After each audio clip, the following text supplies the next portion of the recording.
हरे कृष्णा माता जी, सादर प्रणाम।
हरे कृष्णा। आप सभी का स्वागत है आज के सत्र में।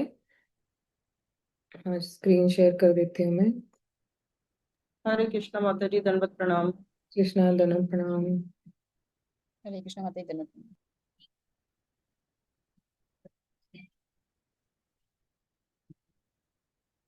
हम्म। अब देखिए,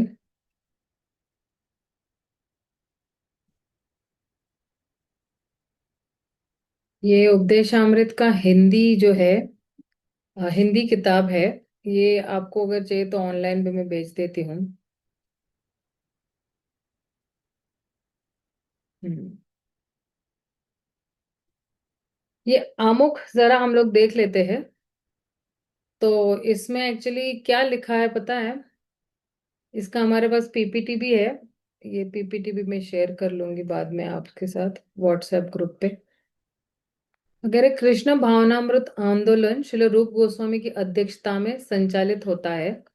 गौड़े वैष्णव या बंगाली वैष्णव अधिकांशतः चैतन्य महाप्रभु के अनुयायी है, जिनमें से वृंदावन के षड गोस्वामी उनके प्रत्यक्ष शिष्य है। अतएव श्रील नरोत्तम दास ठाकुर ने गाया है, रूप रघुनाथ पदे হইবে আकृति कबे हम बूझी बसे युगल प्रीति।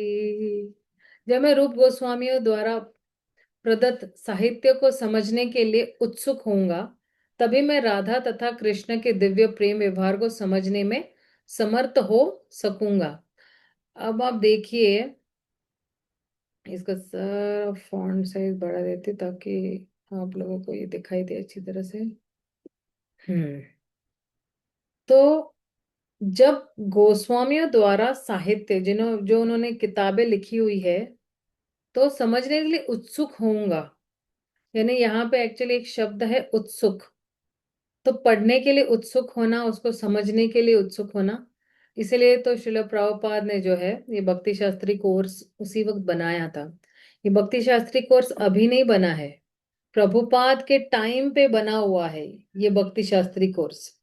भक्ति शास्त्री के बाद भक्ति वैभव। भक्ति वैभव में पहले स्कंद से छठे स्कंद तक के जो है सारा जो है ज्ञान है। और फिर भक्ति वेदांत है, सातवें स्कंद से 12वें स्कंद, वो भक्ति वेदांत। और फिर प्रभुपाद ने कहा भक्ति सर्वभौम। भक्ति सर्वभौम मतलब क्या? कि आपका चैतन्य चरितामृत जो हम लोग पढ़ते हैं, वो भक्ति सार्वभौम हो गया। तो ये सारे जो ग्रंथ है हमारे आचार्यों ने लिखे हुए हैं, राइट। तो इसलिए जो है हमारे आचार्यों के प्रति हमें बहुत ही कृतज्ञ रहना चाहिए। और इसलिए हम कहते हैं ना, ओम अज्ञान तिमिरंधस्य ज्ञानांजना शलाकाय चक्षुरुन्मिलितं येन तस्मै श्री गुरुवे नमः। गुरुवे नमः। श्री चैतन्य मनोभीष्टं स्थापितं येन भूतले स्वयं रूप कदा मह्यं ददाति स्वपदान्तिकम्। वंदे हम श्री गुरुन्। गुरुन् जब कहते हैं तो वो क्या है? अनेक है। वंदे हम श्री गुरुन् श्रीयुत पद कमलम श्री गुरुन् वैष्णवांश्च श्री रूपम साग्र जातम सहगण रघुनाथान्वितं तम सजीवम साद्वैतम सार्वधूतम परिजना सहितम कृष्ण चैतन्य देवम श्री राधा कृष्ण पदान सहगण ललिता श्री विशाखान्वितांश्च। नमो विष्णुपदाय कृष्ण पृष्ठाय भूतले श्रीमते भक्ति वेदांत स्वामी निति नामिने नमस्ते सरस्वते देवे गौरवाणी प्रचारिणे निर्विशेष शून्यवादी पाश्चात देश तारिणे। जय श्री कृष्ण चैतन्य प्रभु नित्यानंद श्री अद्वैत श्री गदाधर श्रीवासादि गौर भक्त वृंद। हरे कृष्णा कृष्णा कृष्णा हरे हरे, हरे राम राम राम हरे हरे। अब देखिए, ये जो गुरुन शब्द है वो एक्चुअली अनेक में आता है, क्योंकि गुरु अनेक है हमारे पास। परंपरा के जितने भी आचार्य हैं, वो सभी हमारे शिक्षा गुरु है।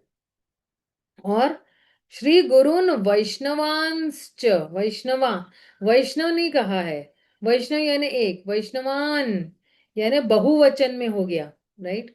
गुरुन भी बहुवचन में हो गया। तो इस तरह से जो है प्रभुपाद का ये जो पहला ही सेंटेंस जो है वो बहुत ही दिल को छूने वाला है। ये वह कि ये पूरा आंदोलन किसकी अध्यक्षता में संचालित हो रहा है? श्रील रूप गोस्वामी के अध्यक्षता में संचालित हो रहा है। ये सबसे महत्वपूर्ण पॉइंट है। ये आपके क्वेश्चन आंसर्स में भी आएगा, मैं थोड़ी देर में इसकी चर्चा कर लूंगी मैं। फिर कह रहे श्री चैतन्य महाप्रभु का प्रादुर्भाव मानव समाज को कृष्ण विज्ञान का वरदान देने के लिए हुआ है। भगवान के समस्त कार्यकलापों में सबसे उत्कृष्ट है गोपियों के साथ उनके माधुर्य प्रेम की लीलाएं। श्री चैतन्य महाप्रभु गोपियों में श्रेष्ठतम श्रीमती राधा रानी के भाव में प्रकट हुए, अतएव भगवान चैतन्य महाप्रभु के जीवन कार्य को समझने तथा उनके पद चिन्हों का अनुगमन करने के लिए हमें 6 गोस्वामियों श्री रूप गोस्वामी, सनातन गोस्वामी, रघुनाथ भट्ट गोस्वामी, श्री जीव गोस्वामी, गोपाल भट्ट गोस्वामी तथा दास रघुनाथ का अत्यंत गंभीरता पूर्वक अनुसरण करना चाहिए। उनके पद चिन्हों पर चलने के लिए हमें कोशिश करनी चाहिए। श्री रूप गोस्वामी सभी गोस्वामी में के नायक थे, मतलब प्रमुख थे, हीरो थे। उन्होंने हमारे कार्यकलापों का मार्गदर्शन करने के लिए तथा अनुसरण हेतु हमें यह श्री उपदेशामृत प्रदान किया है। हमें क्यों ये प्रदान किया हुआ है? कि उन्होंने हमारे कार्यकलापों का मार्गदर्शन करने के लिए, देखिए हम रोज कार्यकलाप कर रहे हैं ना कुछ कार्य कर रहे हैं, स्नान कर रहे हैं या भोजन कर रहे हैं या भोजन बना रहे हैं या बाहर जाके कोई खरीदी कर रहे हैं या पर शॉपिंग कर रहे हैं या हम बोल रहे हैं, हम चल रहे हैं, हम सुन रहे हैं। तो ये जितने भी सारे कार्यकलाप है इनको मार्गदर्शन देना मतलब क्या?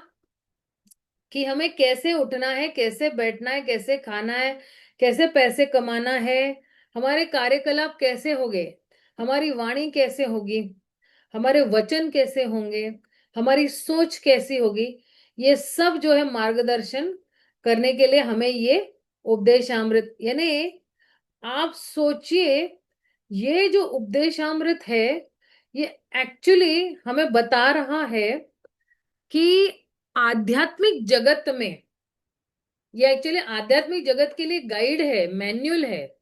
जैसे मान लो कोई यहाँ से न्यूयॉर्क जाता है तो उसके लिए गाइड मिलता है ना कि अच्छा न्यूयॉर्क में ये सब चीजें है, ट्रैवल टूर गाइड, तो एक किताब छपती है तो बोलेंगे आपको ये देखने मिलेगा, वो देखने मिलेगा।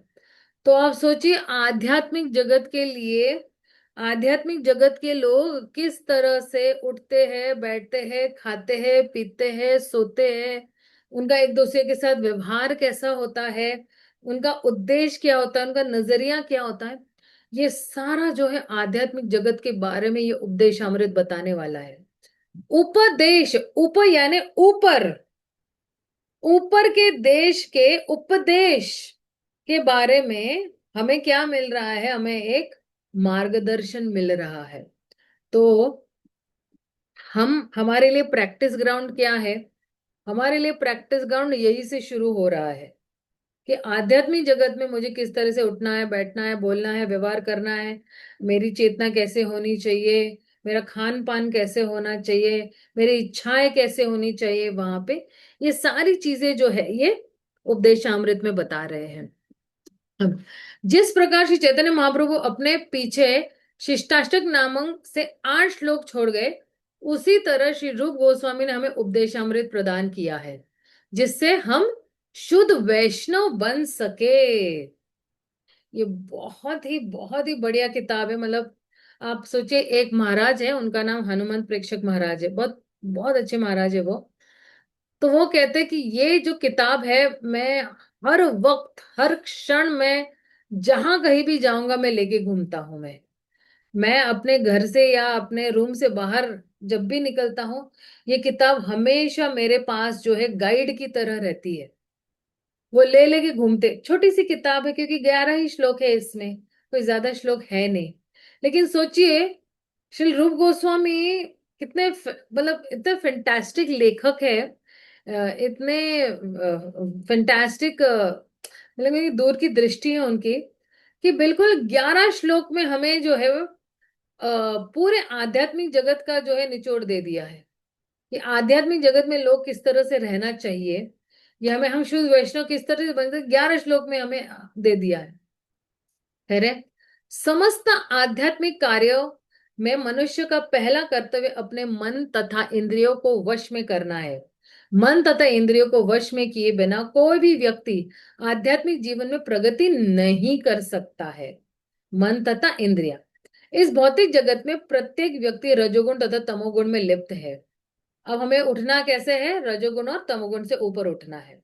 मनुष्यों को श्रील रूप गोस्वामी के उपदेशों पर चलते हुए अपने आप को सतोगुण के पद पर ऊपर उठाना चाहिए। तभी आगे उन्नति करने के लिए प्रत्येक रहस्य स्पष्ट हो जाएगा। तब देखिए, रजोगुण और तमोगुण से अगर उठकर हम स्वतोगुण पे पहुंचेंगे तो क्या होगा? आगे की उन्नति करने के लिए प्रत्येक रहस्य स्पष्ट हो जाएगा। अगर अगला जो पड़ाव है हमारा शुद्ध सत्व तक पहुंचने के लिए, और सतोगुण में जब आप आते हैं तो सारे जितनी भी चीजें आपको स्पष्ट तरीके से समझ में आती है। जो रजोगुण में है उसको भगवान के बारे में कोई दिलचस्पी नहीं रहेगी, भगवान में कोई भी मतलब रुचि नहीं रहेगी, और वो भगवान को एक साधारण व्यक्ति ही समझेगा। लेकिन जो कोई भी सतोगुण पर पहुंचा हुआ है, तो सतोगुण के लिए भी आपका उठना बैठना, खाना पीना, सोना, जप करना, रीडिंग, ये सब मायने रखता है। तो सतोगुण वाले व्यक्ति कौन है? जो रोज सुबह उठते वही सतोगुण वाले हैं। जो रोज सुबह 8 बजे तक सोते रहते हैं, 7 बजे तक सोते रहते हैं, वो अभी भी रजो और तमो में ही है। मतलब कहने का मतलब यही है कि जब तक कोई सतोगुण वाले गुण विकसित नहीं करता है, तब तक जो है वो व्यक्ति को चीजें स्पष्ट तरीके से नहीं दिखाई देगी, या अगर वो कुछ पढ़ भी रहा है तो वो स्पष्ट तरीके से समझ में नहीं आएगा जब तक वो सतोगुण में नहीं है। ठीक है, इसलिए सतोगुण में आने के लिए बहुत जरूरी है। और सतोगुण के कुछ गुण है जो भगवान ने भगवत गीता में भी बताए हुए हैं। तो सतोगुण वाले जो व्यक्ति कौन है? जो उनको शांत शांत भाव में रहते हैं, जो बिल्कुल ताजा खाना खाते हैं, या जिनको क्रोध नहीं आता है, जो शौचम में बहुत मानते हैं, सूची मुची में मानते, सूची यानी साफ सुथरी चीजों में मानते, तो अंदर से भी साफ है और बाहर से भी साफ है। उनके जितने भी व्यवहार है अंदर से बाहर से एक ही, ये सारे सतोगुण के गुण हैं जो भगवत गीता में भगवान ने हमें बताए हुए हैं। अब आगे क्या कह रहे हैं? कृष्ण भावनामृत में प्रगति अनुयायी की मनोवृत्ति पर निर्भर है। ओ, ये तो सबसे महत्वपूर्ण सेंटेंस है। कृष्ण भावनामृत में प्रगति अनुयायी की मनोवृत्ति पर निर्भर करती है। सो advancement in Krishna consciousness depends upon the attitude of the practitioner और attitude of the devotee, या जो भी है ना। तो हमारी मनोवृत्ति क्या है? तो हमारी मनोवृत्ति पर हमारी प्रगति जो है वो निर्भर है। अनुयायी की मनोवृत्ति पर, कि इसकी मनोवृत्ति क्या है, इसका एटीट्यूड क्या है, इसका नजरिया क्या है। क्या ये सेवा करने आया है यहाँ पे? क्या ये भोग करने आया है यहाँ पे? या ये सिर्फ पूजा लाभ प्रतिष्ठा के लिए आया है? तो अब हमारी जो प्रगति है इस पर निर्भर करती है कि मेरी मनोवृत्ति क्या है। इस आंदोलन में रहकर जो है मेरी क्या मनोवृत्ति है, मैं इस आंदोलन के लिए क्या करनी चाहती हूँ या क्या करना चाहता हूँ। क्या मैं इस आंदोलन को आगे बढ़ाना चाहता हूं, मैं अपने आप को भी आगे बढ़ाना चाहता हूँ और इस आंदोलन को भी आगे बढ़ाना चाहता हूं। तो फिर मेरा जो सारा दिनचर्या है वो इसी दिशा में जाएगा कि मुझे जो है भगवान के लिए कुछ करना है, और मुझे अपने लिए भी कुछ करना है, अपने आत्म साक्षात्कार के लिए भी कुछ करना है। कृष्ण भावनामृत आंदोलन के अनुयायी को पूर्ण गोस्वामी होना चाहिए। पूर्ण गोस्वामी मतलब गो यानी क्या, इंद्रिया। स्वामी यानी क्या, उस पे नियंत्रण होना चाहिए, अपने पूरे इंद्रियों पे नियंत्रण होना चाहिए, वही गोस्वामी कहलाता है। वैष्णव जन सामान्यतः गोस्वामी कहे जाते हैं। वृंदावन में प्रत्येक मंदिर के संचालक यही पदवी से जाने जाते हैं। जो कोई कृष्ण का पूर्ण भक्त बनना चाहता है, उसे गोस्वामी बनना चाहिए। गो का अर्थ है इंद्रिया और स्वामी का अर्थ है प्रभु या मालिक। जब तक कोई अपने मन तथा इंद्रियों को वश में नहीं कर लेता, तब तक वह गोस्वामी नहीं बन सकता। पहले गोस्वामी तथा बाद में भगवान का शुद्ध भक्त बनकर जीवन की सर्वोच्च सफलता प्राप्त करने के लिए मनुष्य को उपदेशामृत नामक उपदेश का पालन करना चाहिए, जिन्हें श्री रूप गोस्वामी ने हमें प्रदान किए हैं। उन्होंने अनेक पुस्तकें भी लिखी हुई है, भक्ति रसामृत सिंधु, विगत माधव, ललित माधव। लेकिन श्री उपदेशामृत नए भक्तों के लिए प्रारंभिक उपदेश है। प्रारंभिक उपदेश क्यों है, पता है आपको? कोई कह सकता है? इसलिए क्योंकि प्रारंभिक अवस्था में ही संस्कार दिए जाते हैं। जब बच्चा छोटा होता है तभी हम उसको संस्कार देना शुरू करते हैं ना। ये नहीं कि बड़े होने के बाद हम देखेंगे उसको संस्कार देने हैं नहीं देने हैं। उसी तरह ये जो नए भक्त है मेरे जैसे, ठीक है ना, तो अभी से ही संस्कार हमको मिलने चाहिए, ताकि जो है, जो नवजात शिशु है, जो छोटा बालक है, वो तुरंत जैसे नया नया आया सब कुछ अच्छी तरह से, जैसा स्पंज होता है तो स्पंज सारा पानी खींच लेता है ना, उसी तरह हम भी सब कुछ अच्छी तरह से ग्रहण कर सकते हैं। इसलिए कहते हैं जो है अ, नए भक्तों के लिए जो है ये प्रारंभिक उपदेश है। अब इसी उपदेशों का पालन करके हमारी भक्ति में प्रगति हो सकती है। जब तक इन उपदेशों का अगर हम पालन नहीं करते हैं, तो हमारी भक्ति में प्रगति होना बहुत ही कठिन है। मनुष्य को इन उपदेशों का पालन अत्यंत दृढ़ता से करना चाहिए। दृढ़ता यानी क्या? जैसे मान लो कभी जो है किसी को डॉक्टर बनना है, तो कितना दृढ़ व्यक्ति हो जाता है ना वो, कि बस मुझे ये 5 साल केवल डॉक्टरी के लिए ही देना है। या किसी ने अगर अपना बिजनेस शुरू किया है, तो वो अपनी सारी बाकी लाइफ एकदम स्ट्रांगली भूल जाता है, पार्टीज ये वो बिल्कुल बिजनेस में फोकस रहता है दृढ़ता पूर्वक, क्योंकि उसको बिजनेस नया खोला हुआ है, उसको चलाना है, वो बिजनेस छुट्टी कर नहीं सकता है वो। तो वो कहते हैं दृढ़ता से ये करना है हमें भी। जो है जो भी अभी नियम आएंगे 11 श्लोकों में जो है, ये सारे जो है उपदेश हमें दृढ़ता से पालन करने हैं, कोशिश करनी है ये दृढ़ता से पालन करने के लिए।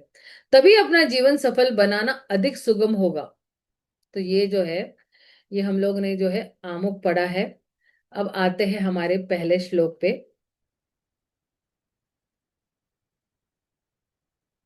ये अगर किताब हिंदी में किसी के पास है तो बहुत ही अच्छा है, नहीं है तो ये किताब मैं व्हाट्सएप पे मैं भेज देती हूँ ग्रुप पे। तो अब देखिए श्री रूप गोस्वामी, ये पहला श्लोक है, बहुत ही बढ़िया ये श्लोक है। और ये श्लोक अगर कोई, पहला ही श्लोक है, अगर ये श्लोक किसी ने पालन कर लिया या इसको पालन करना शुरू कर दिया, तो ये अपने आप ही बाकी जितने भी 10 श्लोक है अपने आप ही पालन हो जाएंगे। क्योंकि जिसने इंद्रियों को वश में कर लिया है, तो उसने मन को भी वश में कर लिया। जिसने मन को वश में कर लिया है, उसने बुद्धि को भी वश में कर लिया। और जिसने बुद्धि को वश में कर लिया है, तो उसकी आत्मा भी जो है वो आत्म साक्षात्कारी व्यक्ति है। उसको अपने आप पे पूरा कंट्रोल है, नियंत्रण है। उसकी इंद्रिय इधर उधर कभी नहीं भागती है, चीजें देखकर भागती नहीं है, या उसकी इंद्रिया जो है चीजें देखकर इच्छाएं नहीं प्रकट करती है, इस तरह से। तो हमारा पहला श्लोक है। अब आप देखिए, ये पहले 4 श्लोक जो है वो बहुत ही महत्वपूर्ण श्लोक है, राइट? तो वाचो वेगम मनस क्रोध वेगम जिह्वाद वेगम उदरपस्तो वेगम एतान वेगान यो विषहेत धीर सर्वामि पीमा पृथ्वी शिष्यात्। तो क्या कह रहे हैं? वह धीर व्यक्ति जो वाणी के वेग को, किसके वेग को?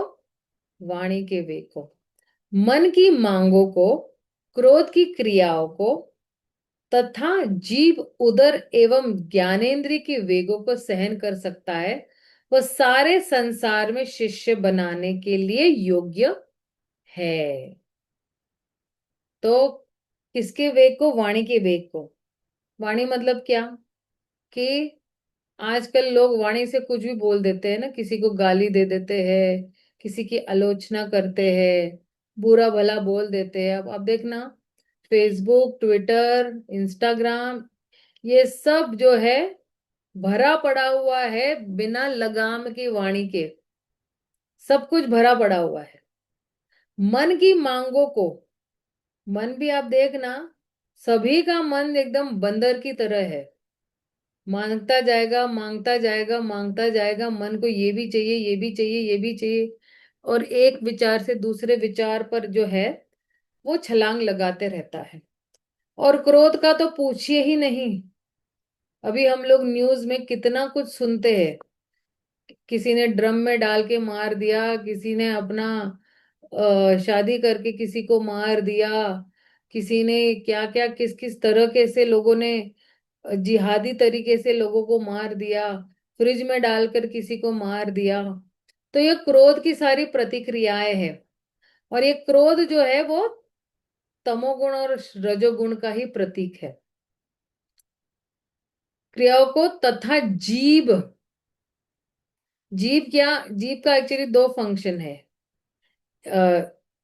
एक तो जो है, मतलब कृष्ण भावनामृत में बता रही हूं मैं, जीव का यही है कि भगवान का गुणगान करना है और केवल कृष्ण प्रसाद ही खाना है। जीव के केवल दो ही कार्य है, भगवान का गुणगान और केवल कृष्ण प्रसाद खाना है। लेकिन आप दुनिया में देखना, इससे उल्टा हो रहा है। जीव से कुछ भी अनशन बोलते हैं लोग, कुछ भी जो भी मन में आता है बोल देते हैं, जिभा का सही इस्तेमाल नहीं होता है। इसलिए श्रीमद् भागवतम में कहा गया है कि जो जीव भगवान के गुणगान नहीं कर रही है तो वो सर्प के समान है। या नहीं, मेरे ख्याल से सर्प के समान नहीं है, वो मेंढक के समान है, सिर्फ टर्टर करती है। और टर्टर करने के बाद मेंढक जैसे टर्टर करता है ना, तो वो किसको आह्वान दे रहा है? सर्प को आह्वान दे रहा है, काल रूपी सर्प को आह्वान दे रहा है।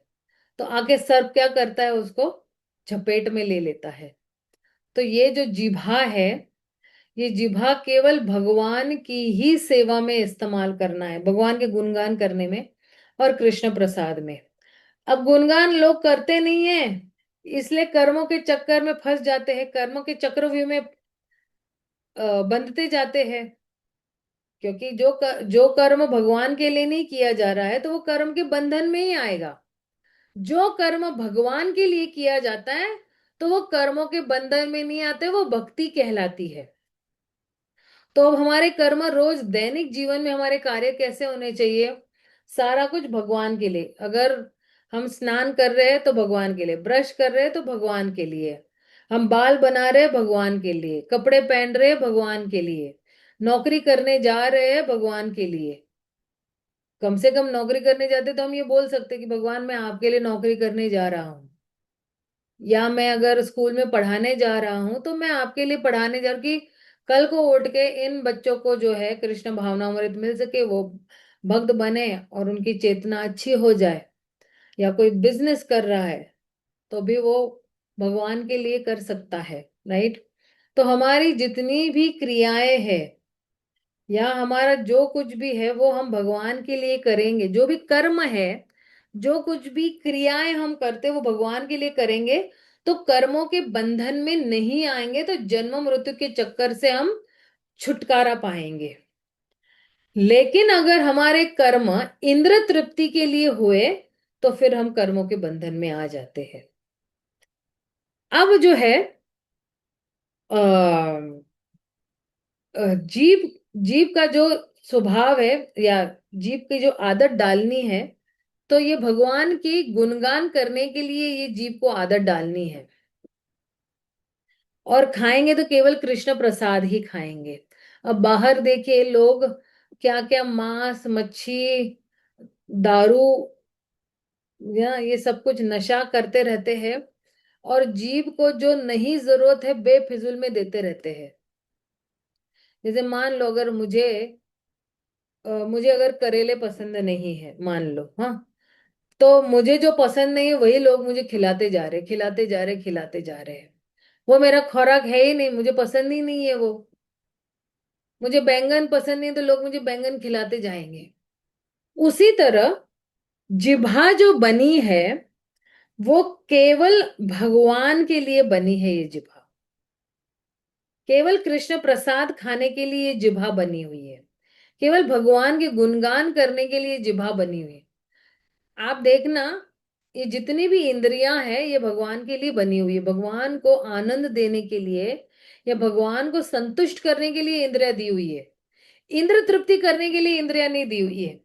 यही इंद्रिया जो है, जब भगवान की सेवा में लग जाते हैं तो हमारे अनेक जन्मों के जो पाप है वो दूर हो जाते हैं। आप सोचिए, क्या जादू है कि कार्य वही है। पिछले जन्म में भी मैंने अभी शायद मुझे पता नहीं कि मेरा पिछला जन्म क्या था। पिछले जन्म में भी मैंने रसोई की है। पिछले जन्म में भी मैंने दाल बनाया है, मैंने रोटी बेली हुई है। मैं अपना इसलिए उदाहरण दे रही हूँ कि हम गृहिणियां हैं तो हम वही एग्जाम्पल इजीली आसानी से समझ पाएंगे। लेकिन मैंने अपनी इंद्रियों के लिए रोटी बनाई, दाल बनाए और जो भी पकवान बनाए मैंने, उसके अंदर भगवान का कोई भी लेना देना नहीं था। अब क्रिया वही है इस जन्म में। अब मैं जब रोटी बनाती तो मैं भगवान के लिए रोटी बना रही हूँ। अब मैं दाल में जो है कड़ची हिला रही हूँ तो मैं भगवान के लिए हिला रही हूँ। तो पिछले जन्म में मैंने इंद्र तृप्ति की, इसलिए मुझे एक नया जन्म मिला। अब जो है इस जन्म में मैं भगवान की इंद्रियों को संतुष्ट करने की कोशिश कर रही हूँ, क्योंकि भगवान कौन है? इंद्रियों के स्वामी है। ऋषिकेन ऋषिकेश सेवा भक्ति रुच्यते। भगवान जो है इंद्रियों के स्वामी है। और जब भगवान की इंद्रियां संतुष्ट हो जाती है तब अपने आप ही मेरी इंद्रियां संतुष्ट हो जाएगी। जैसे जड़ को हम पानी देंगे तो पूरा पेड़ की जड़ को अगर हम पानी देते हैं तो पूरा पेड़ हरा भरा रहेगा, फल फूलों से लदा बदा रहेगा। उसी तरह जब हम भगवान की इंद्रियों को संतुष्ट करते हैं तो हमारी ये जो इंद्रियां हैं, ये जो विषय भोग करना चाहती है, ये विषय भोग नहीं करेगी। ये इंद्रियां ये जो ढूंढ रही है ना इंद्र तृप्ति की वस्तुएं, ये ढूंढना बंद कर दी, ये चक्कर ही बंद हो जाएगा जब हम इन इंद्रियों को भगवान की सेवा में लगाएंगे। और तब हम जो है हम सन्यास योगी कहलाएंगे। चाहे हम स्त्री हो चाहे पुरुष हो, हम सन्यास योगी कहलाएंगे। सन्यास योग मतलब क्या? कि सन्यास मतलब क्या? कि जितने भी इंद्र विषय भोग से हम लोग ने क्या ले लिया है? सन्यास ले लिया है, विरक्ति ले ली है, अनासक्त हो गए। और अब हम किससे जुड़े? योग यानी जुड़ना या जोड़ना। तो हम किससे जुड़े हुए हैं? भगवान से जुड़े हुए हैं, राइट। तो इसलिए अब अगर हम और अब देखना, ये जो जीभ है, ये जीभ, अगर जीभ देखो, ये सारी इंद्रियां अगर देखोगे ना तो एक ही लाइन में है। ये जिह्वा है, फिर मेरी नासिका है, फिर मेरा मन है, मेरा उदर है, और बाकी दूसरी इंद्रिया, ये सारा एक ही लाइन में है। तो अगर जिह्वा को कंट्रोल कर लिया, अपने आप ही सारी इंद्रियां कंट्रोल हो जाती है। ये एक ही चाबी है इंद्रियों को कंट्रोल। जिह्वा को कंट्रोल कर लिया, सारे अपने आप ही सारी इंद्रियां कंट्रोल में आ जाएगी। तो कह रहे उदर एवं ज्ञानेन्द्रिय के वेगों को सहन कर सकता है, वह संसार में शिष्य बनाने के लिए योग्य है। तो अब मुझे जो करना है वो क्या करना माता जी है? माता जी वो जनेन्द्रिय है ना, ज्ञानेन्द्रिय नहीं है ना, हाँ, जनेन्द्रिय है। जनेन्द्रिय है। हाँ, जनेन्द्रिय को एक्चुअली ज्ञानेन्द्रिय होना चाहिए, पर ये जनेन्द्रिय क्यों लिखा है मुझे पता नहीं है। आपकी किताब में क्या लिखा है प्रभु जी? जनेन्द्रिय है माता जी, वो जनेन्द्रिय ही होता है। वो अच्छा। जनेन्द्रिय होता है। हम्म, ठीक है। तो आप देखना कि ये जितनी भी, तो क्योंकि ये जो है इसके माध्यम से हम लोग ज्ञान लेते हैं ना, जैसे आंखों से ज्ञान ले रहे, कान से ज्ञान ले रहे, नासिका से, स्पर्श से भी हमको ज्ञान मिलता है ना, कि ये गर्म है, ये ठंडा है, तो स्पर्श से पता चलता है। तो अब अगर किसी ने इन सभी इंद्रियों को एकदम शांत कर लिया है भगवान की सेवा करने के माध्यम से, तो वो व्यक्ति जो है शिष्य बनाने के लिए योग्य है। आइए श्रील प्रभुपाद ने तात्पर्य में क्या लिखा हुआ है पढ़ते हैं। प्रभुपाद बहुत ही जो है क्या कहते हैं उसमें बिल्कुल डिटेल में जाके तात्पर्य दिया हुआ है। एक सेकेंड ना।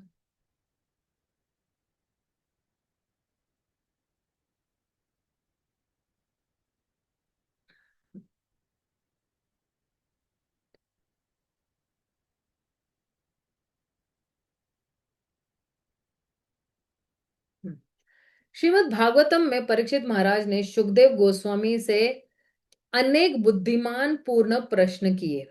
इनमें से प्रश्न था, यदि लोग अपनी इंद्रियों को वश में नहीं कर सकते तो वे प्रायश्चित क्यों करते हैं। मतलब बार बार कोई ने इंद्रियों को वश में नहीं करता है, नियमों को तोड़ता है, तो फिर जो है परीक्षित महाराज पूछ रहे कि फिर ये क्यों बार बार ये प्रायश्चित अटोनमेंट क्यों करते हैं। उदाहरण आता है, एक चोर भली भांति जानता है कि वह चोरी करने पर पकड़ा जाता है, यही नहीं वह किसी अन्य चोर को भी पुलिस द्वारा वास्तव में बंदी बनाया हुआ देख भी सकता है, फिर भी वह चोरी करता रहता है। सुनकर तथा देखकर अनुभव प्राप्त किया जाता है। जो कम बुद्धिमान होता है वह देखकर अनुभव प्राप्त करता है, और जो अधिक बुद्धिमान है वह सुनकर अनुभव प्राप्त करता है। जब बुद्धिमान व्यक्ति कानून की किताब तथा शास्त्रों से सुनता है कि चोरी करना अच्छी नहीं है और चोर पकड़े जाने पर दंडित होता है, तो वह चोरी से दूर रहता है। अब देखना ये कि और फिर जो है कह रहे हैं कि कम बुद्धिमान व्यक्ति हो सकता है कि पहले पकड़ा जाए और दंडित हो ले, तब जाकर वह सीख पाए कि चोरी नहीं करनी चाहिए, किंतु धूर्त मूर्ख व्यक्ति सुनकर तथा देखकर अनुभव प्राप्त करने पर भी तथा दंडित होने पर भी चोरी करते रहता है। ऐसा व्यक्ति यदि प्रायश्चित भी करता है और सरकार द्वारा दंडित भी होता है, तो भी वह कारागार से निकलते ही फिर से चोरी करेगा। यदि कारागार के दंड को प्रायश्चित माना जाए तो ऐसे प्रायश्चित से क्या लाभ है। अतः परीक्षित महाराज पूछते हैं, उन्होंने प्रायश्चित की तुलना हाथी के स्नान से की है।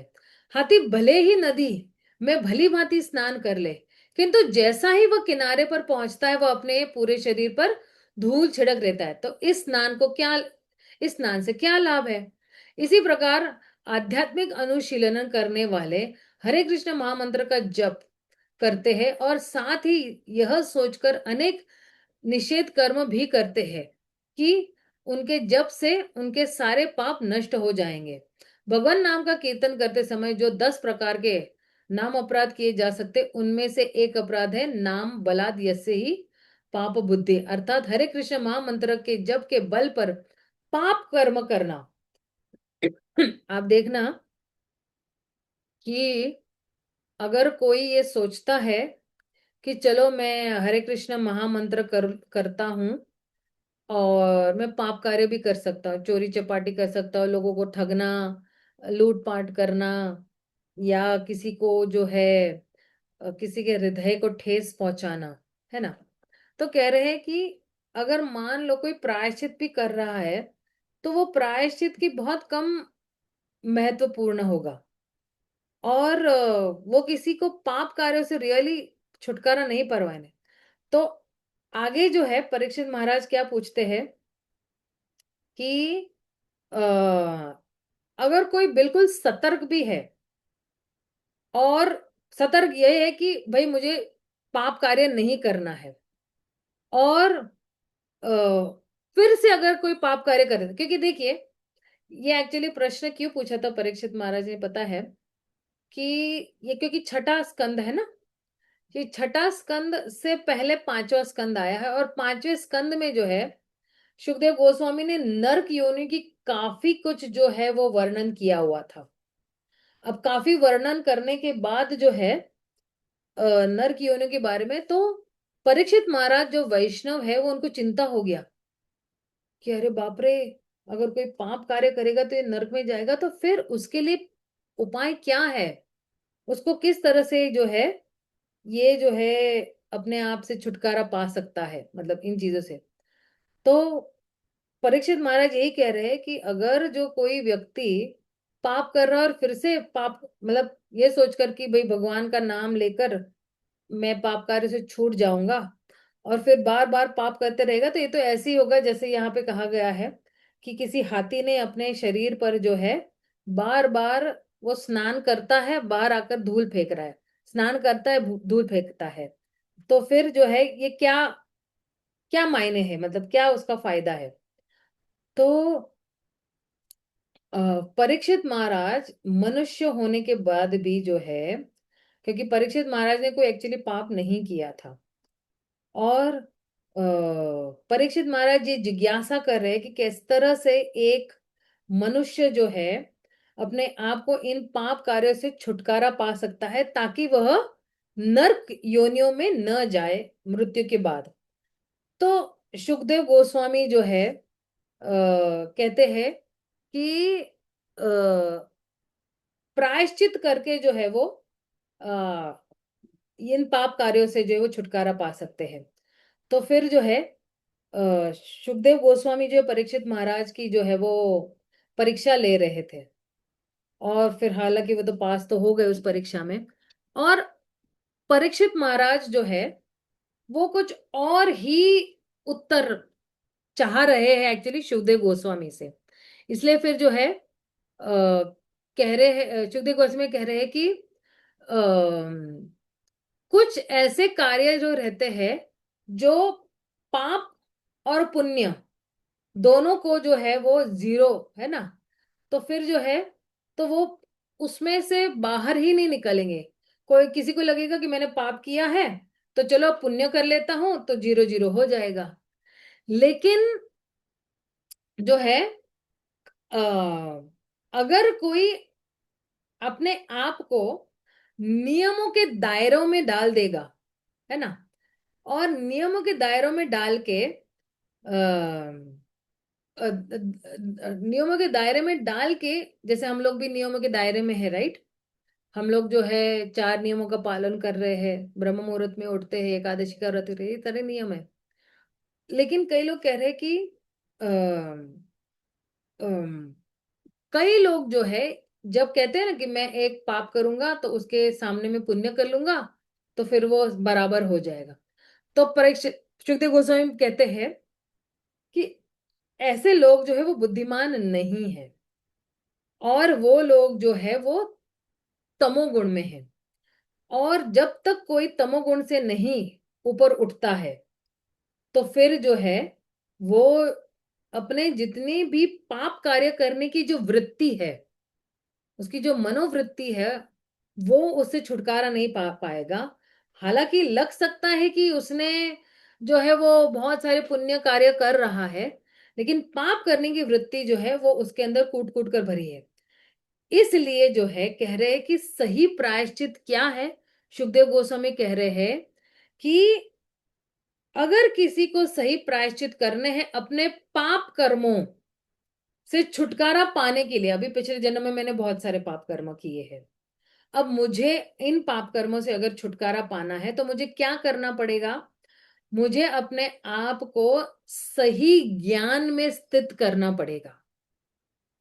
तो जो व्यक्ति परफेक्ट ज्ञान में स्थित है, वेदांता के ज्ञान में स्थित है, और जिसके माध्यम से व्यक्ति परम सत्य को जानता है, तो ही वो जो है सही प्रायश्चित है। जो व्यक्ति अपना और भगवान के बीच में क्या संबंध है, वो संबंध को वेदों के माध्यम से अगर जानता है और सही ज्ञान लेता है, तो वही व्यक्ति जो है वो सही प्रायश्चित कर रहा है।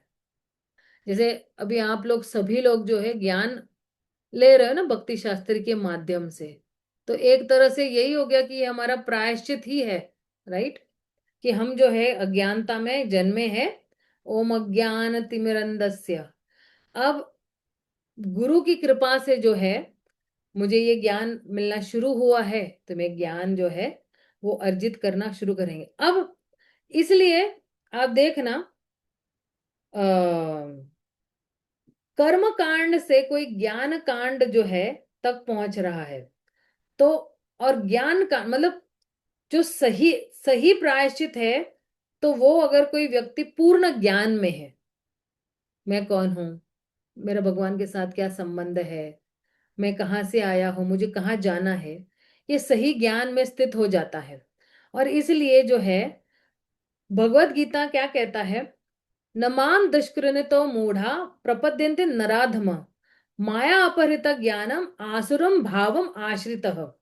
तो कहते हैं कि जिन व्यक्तियों के पास ये ज्ञान नहीं है, तो इन व्यक्तियों को मूढ़, मूढ़ यानी क्या, गधे के समान माना गया है। तो और ये मैं नहीं कह रही, भगवत गीता में भगवान कह रहे हैं कि नमाम दुष्कृतिनो मूढ़ा। तो ये व्यक्ति कौन है, ये जो है ये मूढ़ व्यक्ति है। और माया अपहृत ज्ञान, जो माया से जो है बंधा हुआ ज्ञान है, वो उनको वो ज्ञान जो है वो ज्ञान ले रहे हैं, और उनका भाव कैसा है, असुरी भाव है। और ये किस पे आश्रित है, ये उसी आसुरिम भावम ज्ञान पे आश्रित है।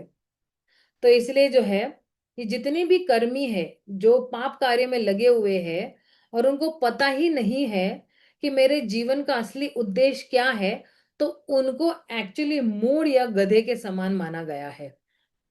तो इसलिए जो है भगवत गीता में जो है भगवान यही कहते हैं ना कि सर्वस्य सामृद्धि सन्विष्टो मत्त स्मृतिर ज्ञान अपोहनम च वेदेश्च सर्वेर अहम एव वेदो वेदांत कृत विदेवच। कहते वेदों के माध्यम से मुझे जाना चाहिए, वेदों के माध्यम से मुझे ही जानना चाहिए, क्योंकि वेदों का उद्देश्य क्या है, वेदों का उद्देश्य परम भगवान को समझना या परम भगवान को जानना। और अगर कोई वेदांत सूत्रों को अच्छी तरह से पढ़ता है, यानी भगवद गीता, भागवतम, चैतन्य चरितामृत, तो फिर जो है उसका जितना भी जो है जो जो मूढ़त्व है या जो अज्ञानता है वो दूर हो जाता है। तो भगवद गीता में एक और जगह भी यही क्या है ना, बहुनाम जन्मम नाम अंते ज्ञानवान व प्रपद्यते वासुदेव सर्व इति सह मातवा सुदुर्लभ।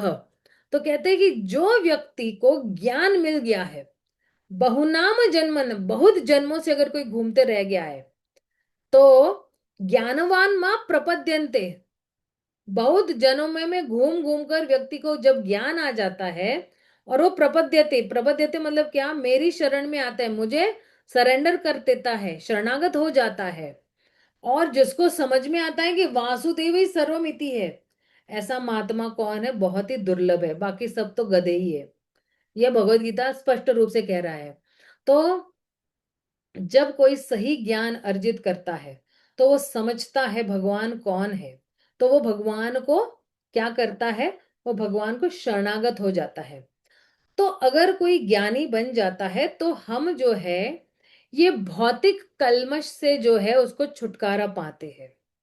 तो यही जो आध्यात्मिक ज्ञान जब हम अर्जित करते हैं, तो हमारे में जो कुछ भी भौतिक कल्मश है उससे हम छुटकारा पाते हैं। इसलिए हमें जो है भगवान को समझने की कोशिश करनी चाहिए।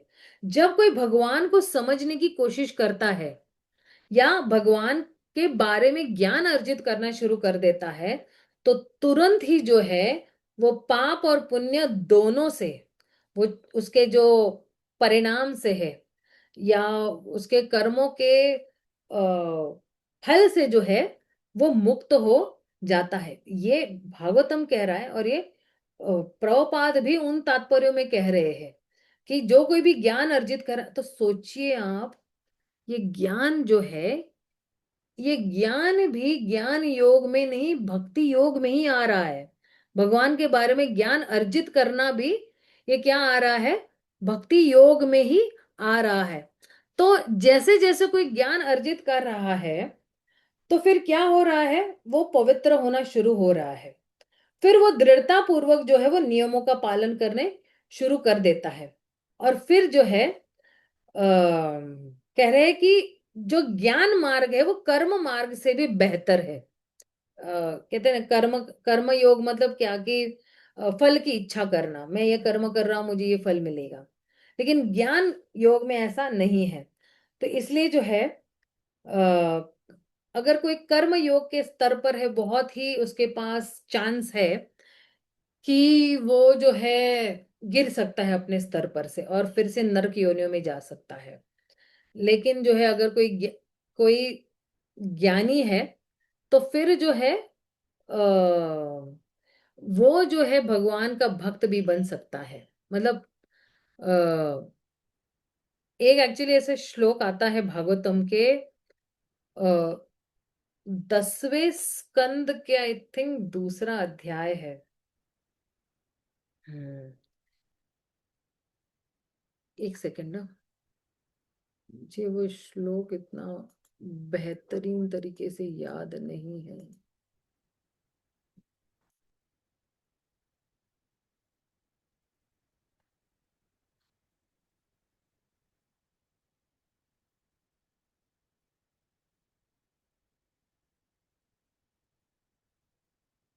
दूसरा है ना, हाँ।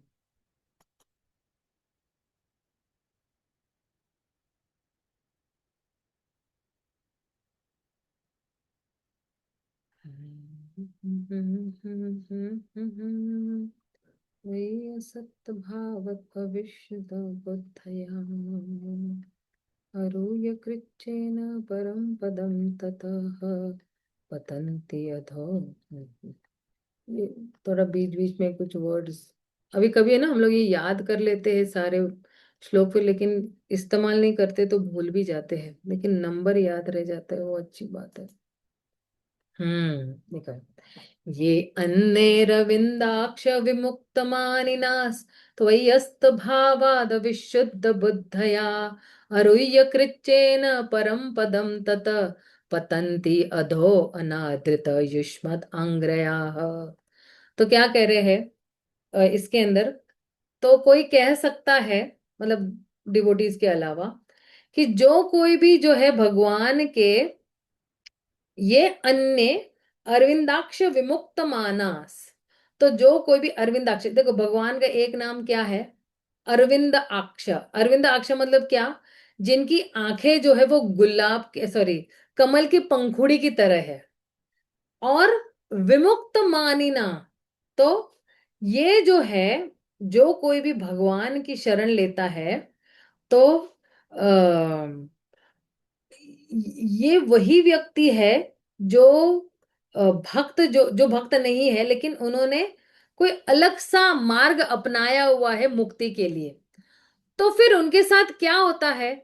तो ब्रह्मा जी एक्चुअली बता रहे हैं कि हे अरविंदाक्ष, हालांकि ये जो अभक्त है, जिन्होंने बहुत ही भीषण तपस्या और भीषण तपस्या और बहुत सारा कुछ अपनाया हुआ है और उनको लगता है कि मुझे सबसे उच्च स्तर मिल गया है, और उनको लगता भी होगा कि हम जो है वो मुक्त हो गए हैं, और उनकी जो बुद्धि है वो भी बिल्कुल क्या हो, उनको लगता होगा कि ये हमारी जो बुद्धि है अविशुद्ध बुद्धया, तो उनकी जो बुद्धि भी जो है अविशुद्ध, मतलब शुद्ध नहीं है।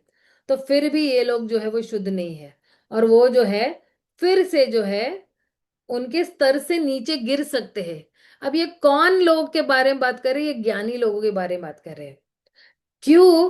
क्योंकि उनके पास जो है कौन सा ज्ञान नहीं है? उनके पास वो वाला ज्ञान नहीं है जो आपके चरण कमलों के लिए जो है सबसे उच्च स्तर का क्या है, मान सम्मान नहीं है। वो अपने स्तर से नीचे गिर जाते हैं। वो लोग कितनी भी भीषण जो है तपस्या करते रहे, इसलिए बोले कृच्चेन, कृच्चेन यानी कि तपस्या करते हैं, और बहुत सारे मेहनत भी करते हैं। बहुत तपस्या के लिए बहुत मेहनत लगती है ना, एक पैर पे खड़े रहना, सांस अंदर बाहर लेना, और फिर कितनी सारी मेहनत लगती है उसके अंदर, और कुछ खाना नहीं पीना नहीं। और उनको लगता होगा कि ये परम पदम है, उनको लगता है कि अरे सबसे हाईएस्ट पोजीशन है ये। लेकिन मतलब वो तो सोच, मतलब इमेजिनेशन, मतलब क्या कि वो सोचते रह रहे हैं, है ना। लेकिन क्या है कि वो पतंती अनादृतः। अनादृत मतलब कि वो क्यों गिरते हैं?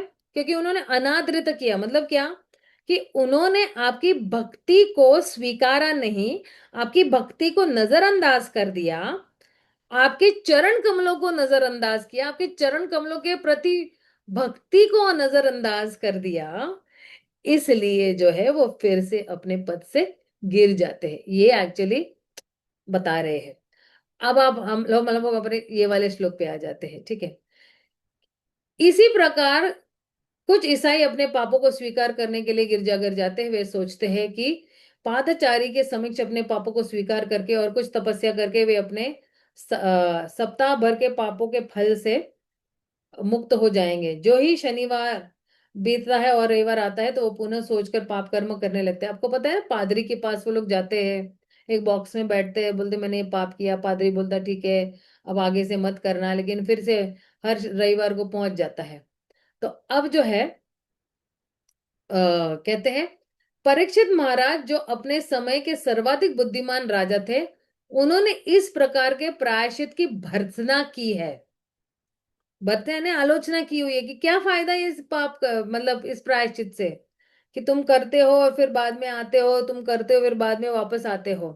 तो ये एक्चुअली अज्ञानता के कारण ही है। जिसके पास ब्रह्म ज्ञान नहीं है वो अज्ञानता के कारण ही ये सारे पाप कार्य करता है और फिर जो है शास्त्रों का उल्लंघन करता है। अब देखिए आगे क्या कह रहे हैं।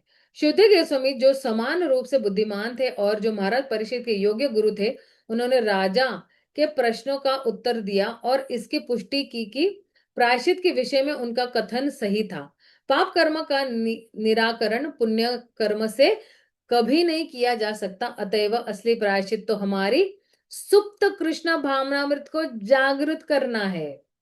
सबसे महत्वपूर्ण सेंटेंस है, अतएव असली प्रायश्चित तो हमारी सुप्त कृष्ण भावनामृत को जागृत करना है। असली पश्चाताप तो वास्तविक ज्ञान की प्राप्ति है और इसकी एक प्रामाणिक विधि होती है। ये दो सेंटेंस बहुत महत्वपूर्ण है, इसको अंडरलाइन कीजिए अगर आपके पास किताब है तो। कितने लोगों के पास किताब नहीं है? हाथ खड़े कीजिए।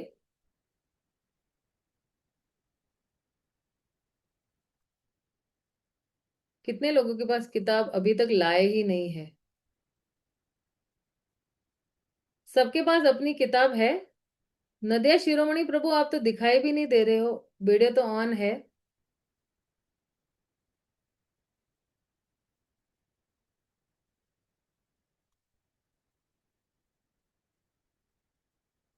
मनीषा तीर्थानी माता जी आपके पास ये किताब है? रिया तीर्थानी माता जी आपके पास किताब है? अमल अति प्रिय प्रभु आपके पास ये किताब है? और वीडियो क्यों ऑफ है सबके? प्लीज ऑन रखिएगा। सिर्फ कुछ ही लोगों के वीडियो ऑन है, कुछ के नहीं है।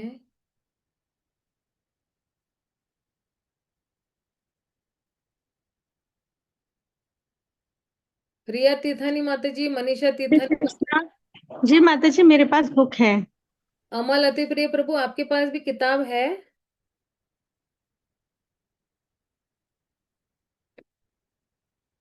हरे कृष्णा। अमल अति प्रिय प्रभु कहाँ चले गए?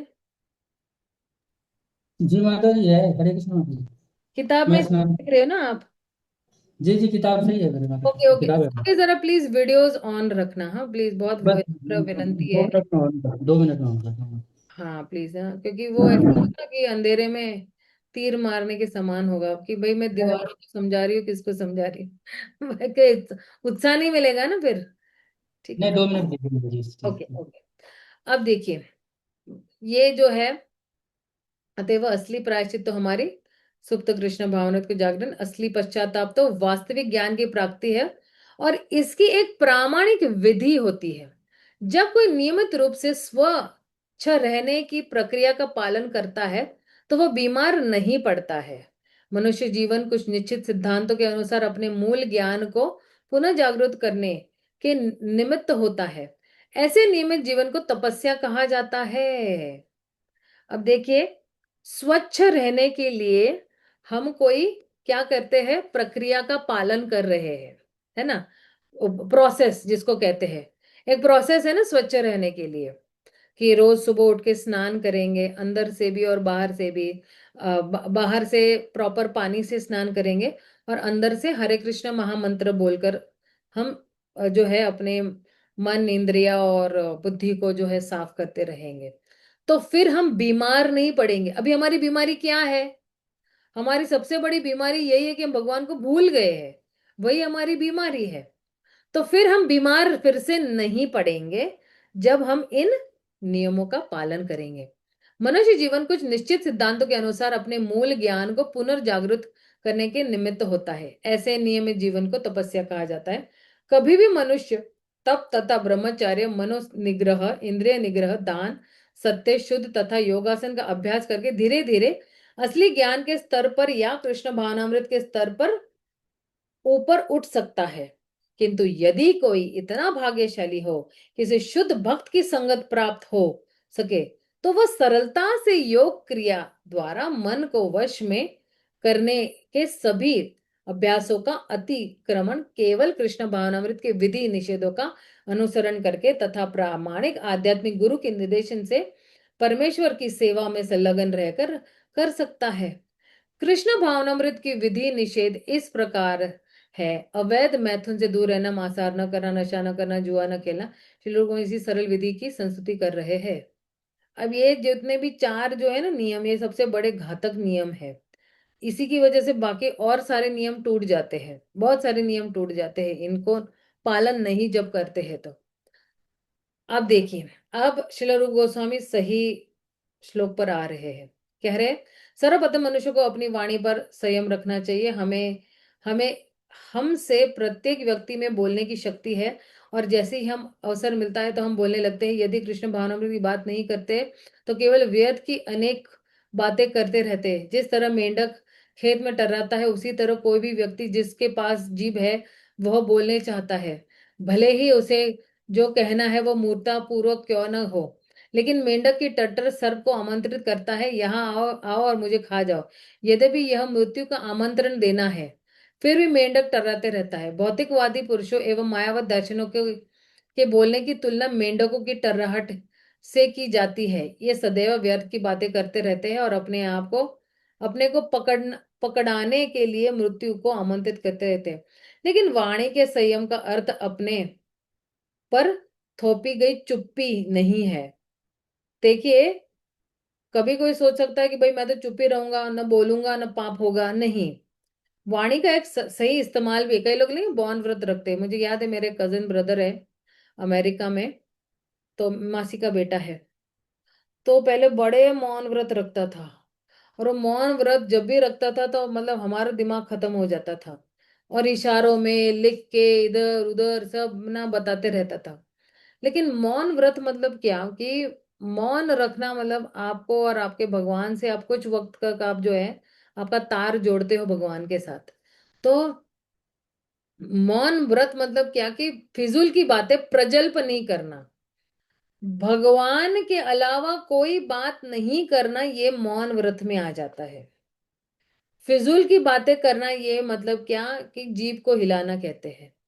जैसे कि मायावती दार्शनिक सोचते हैं, ऐसा मौन कुछ समय तक सहायक प्रतीत हो सकता है लेकिन अंततः वह विफल हो जाता है। श्री रूप गोस्वामी जिस संयमित वाणी की बात करते हैं उसका अर्थ कृष्ण कथा का सकारात्मक विधि का समर्थन है। कृष्ण के बारे में हर किसी को बताते जाओ। जैसे दो लोग मिलते हैं तो क्या करेंगे, शॉपिंग की बातें करेंगे, इसकी बातें करेंगे, वो उसकी बातें करेंगे, लेकिन क्या करना है, भक्त लोग जब मिलते हैं तो ये बोलते हैं, अरे आज तुमने क्या पढ़ा, आज तुमने क्या पढ़ा। और अगर मान लो सामने वाले ने पढ़ा नहीं है तो आप सुनाना शुरू कर दो, कह रहे पता है आज मैंने ये पढ़ा है। जैसे मैं और मेरी सिस्टर है ना, कुछ बात मतलब मान लो मैं उसको कॉल करती हूँ तो चलो भाई कुछ पूछने के लिए मैं अगर कॉल करती हूँ तो हमारी वो जैसी बात है ना, काम की बातें अगर हो जाती है और जैसे ही कुछ ऐसे ही मतलब इधर उधर की बातें नहीं है तो वो मुझे बोलेगी देख मैंने आज ये सुना, आज मैंने ये बनाया। वो अभी फिलहाल वो कौन सा कर रही है मेरे ख्याल से, वो गजेंद्र मोक्ष का जो है लीला का अभ्यास कर रही है वो। इससे पहले वो अजामिल के अध्याय का अभ्यास कर रही थी, तो वो सुना देगी।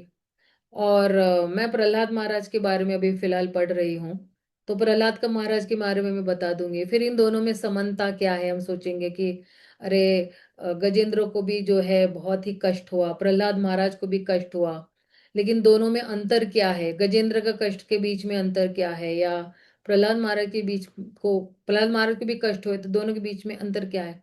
तो इस तरह से चर्चा हो जाती है, कुछ बातें होती है 2-4 मिनट के लिए जो काम की होती है कि चलो बहने हैं तो कुछ बात हो जाएगी, लेकिन फिर हमारा विषय भगवान की लीलाओं पर ही आ जाएगा, भागवतम पर ही आ जाएगा। या मेरी कोई भी सहेली कोई भी मुझे कॉल करती है तो कुछ पूछती है, उसको उत्तर दे देती हूँ। फिर मैं ऐसे ही पूछूंगी, अगर वो कुछ इधर उधर का बात करना करती, मैं बोली तूने आज क्या पढ़ा पहले ये बता मुझे। तो मुझे बोलती कि अरे कुछ नहीं पढ़ा। मैंने बोला मैंने पढ़ा, सुनाओ। मैं तो बोले हाँ सुनाओ। तो फिर 5-7 मिनट सुनाएंगे और फिर अपना बंद कर देंगे कॉल को। फिर इस तरह से कह रहे हैं कि कृष्ण कथा की सकारात्मक विधि का समर्थन है, अर्थात बोलने की प्रक्रिया को परम भगवान कृष्ण के गुणगान में लगाना।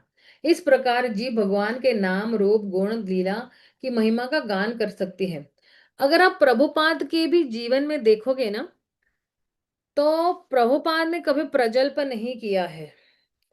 प्रभुपाद ने हर वक्त जब भी कुछ बोला है वो जो है कृष्ण के बारे में ही बोला है। कृष्ण के आंदोलन के बारे में कुछ आगे बढ़ाना है, या मंदिर है, या किताब वितरण है, या किताबों को लिखने के बारे में है, सब कुछ जो है उनका पूरा जो है वो बातचीत, वो पत्र भी लिखते थे तो सब कुछ भगवान के बारे में, या जो प्रचार किस तरह से आप कर सकते हो, या भक्ति में किस तरह से आगे बढ़ सकते हो, ये सारा प्रभुपाद ने जो है, मतलब हमारे पास एक पूरी मिसाल है प्रभुपाद की। अगर 70 साल की आयु में अगर कोई कर सकता है तो हम तो फिर भी अभी जवान है, फिर भी हम लोग 30s में है, 40s में, 50s में हम कर सकते हैं, राइट। तो लीलाओं की महिमा का नाम रूप गुण रूप लीला का गुणगान करना है। कृष्ण कथा का उपदेश सदैव मृत्यु के चुंगल से दूर रहता है। कृष्ण कथा का उपदेशक, जो कोई भी किसी को उपदेश दे रहा है, वो मृत्यु के चंगल से दूर रहता है। अब आप सोचोगे कि मृत्यु तो सब हर किसी को आएगी, तो मृत्यु के चंगल से कैसे छूट सकते हैं हम लोग, राइट।